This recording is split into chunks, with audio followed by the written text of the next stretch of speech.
What I'm about to talk about is going to be extremely serious. It's going to be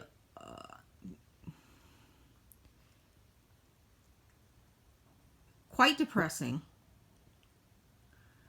And I think I really need to address this because I'm hearing a live stream going on right now.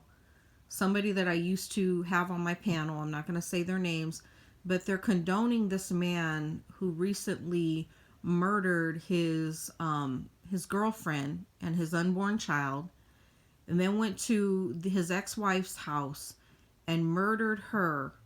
And I don't know if the children were murdered, but he murdered her and then proceeded to try to kill himself. Okay, and he's justifying this man doing these things because he says that women drive men to do this when women use their children as pawns to get at the man. But in the story, from what I understand, if it is true that he has been kept away from his kid or his kids because of molestation, rape accusations. Okay, so which is why the mother has kept him, the ex-wife has kept him from the kids. Whether that is true or not, I'm not sure. I will try to find the facts. I don't know the story all that well, but that is what I'm hearing. Whether it is true or not, I don't know. Okay, so I will put that out there. Disclaimer. Okay, but he's justifying this man murdering his unborn child with the girlfriend and then going to his ex-wife's house and murdering her. There's no justification for that. I'm sorry. There is absolutely zero. If men want to fight for their kids, that you go to court and you keep fighting in court. That's what you do. Okay. So if we're talking about a mother, quote unquote, the scenario he's claiming happened, which is most likely not what happened, you go to court. Okay. I will tell you from personal experiences and from friends that I have known and their families, and I can and other people that extended people that they know. My ex-husband, one story, he used to do like a school bus driving thing in New York, and he would pick up the kids and drop the kids off at school. And there was one little girl on the bus that would, grab other kids and like sexually, like grab their groin area or whatever, and just talk nasty. And he was like, that little girl is such a bad little girl. Like, I'm going to have to like not give her because, I've told her and I've put her in a seat by herself to stay away from the other kids and da da da da da da da da da. And I said, well, I think there's something more going on because a child her age should not know what she knows. Okay. And he was like, what do you mean? And I said, I think she's being molested. And 4 years later, this is what happened. The little girl at that time then was, I think, about 14 years old. So when this was happening, I think she was around the age of 9, maybe 8 or 9. And yeah, and he found out that the little girl confessed to the family members that the stepfather had been raping her and molesting her the whole time that her mother has been married to him. And this is what happened. So all of the family confronted him. They all came over to the house to confront this man. This man pled his innocence, right? Swore he's innocent because they were on the verge of taking, and this was a professional man, with a career, what have you. And he was swearing he never did that to the little girl. Well, lo and behold, after they confronted him, he ran into the bedroom and stabbed that little girl to death because she was the only witness he had against him. And then he took off out of the house. Come to find out, he really was molesting and raping the little girl. But this little girl lost her life. And this, this thing that, fearing, why aren't these, children coming up and confessing, and why aren't they doing that? Because a lot of times nobody believes the child. That's one. Two, this little girl lost her life. Lost her life confessing what happened to her, to her family.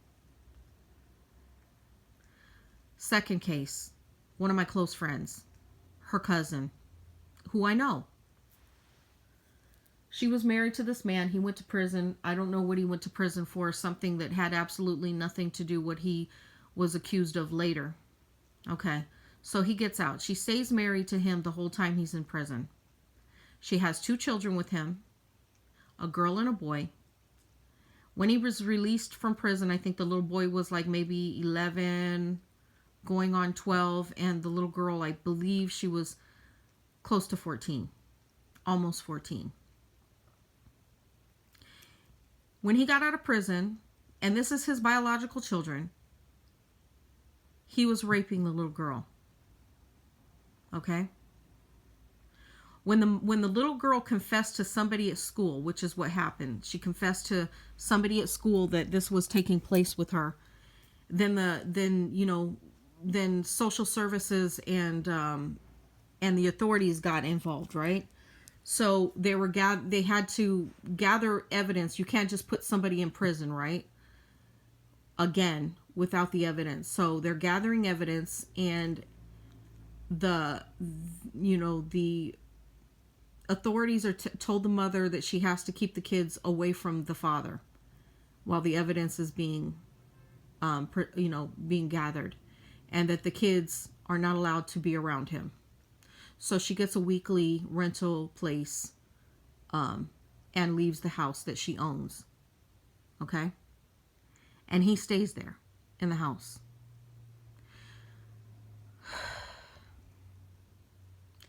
The one day he found out where the kids were, where they were being, hidden from him. He finds the mother, kidnaps the mother, takes her to a different location, proceeds to beat the shit out of her to the point where, and bludgeons her to where she's unconscious. He goes to the place where the 2 kids are, the son and the daughter, and he breaks in. And the son is trying to protect his sister, the little boy, 11, 12, maybe 12 at that time, is trying to protect his sister. And he gets multiple stab wounds trying to protect his sister. Okay? And the little girl gets stabbed to death. He goes back to where the mother is, pulls a gun out, thinks she's dead, and gives himself a flesh wound, a superficial wound, and calls the cops and says, he has done whatever he's done and he's killing himself. Okay? That's another incident.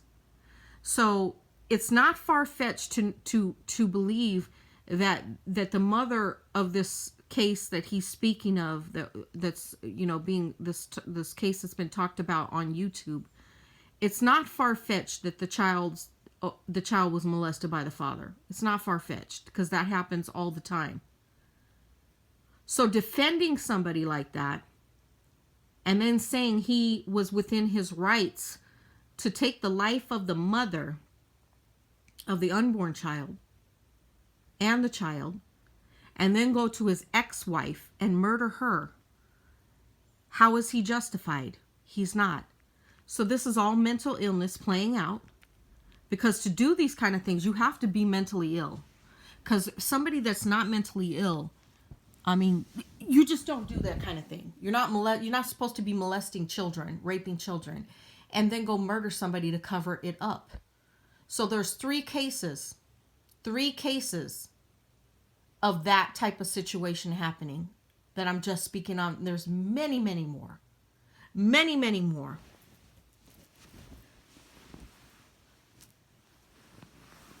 So I'm agitated, I'm irritated hearing him talk, because this is he's teaching a false narrative, and to not acknowledge that these are the kind of things that are happening to children. And then when mothers are placed in a position to try to protect their children, and then they get murdered or get get brutalized to the point of murder. Because the little boy, the case of my friend, the son, he was in the hospital for 6 months. The mother was released a few months earlier than him, but they were both at the time when they first got admitted, they were both unconscious. They were both she had to have her skull cap taken off to release the pressure from the beating that she took. Okay? And wait to it was touch and go. We didn't know if they were going to survive. And the little boy, his knife wounds that he sustained were so severe, and there were so many that he took. Nobody thought he was going to survive. And then the little girl, she had so many multiple knife wounds. It was horrible.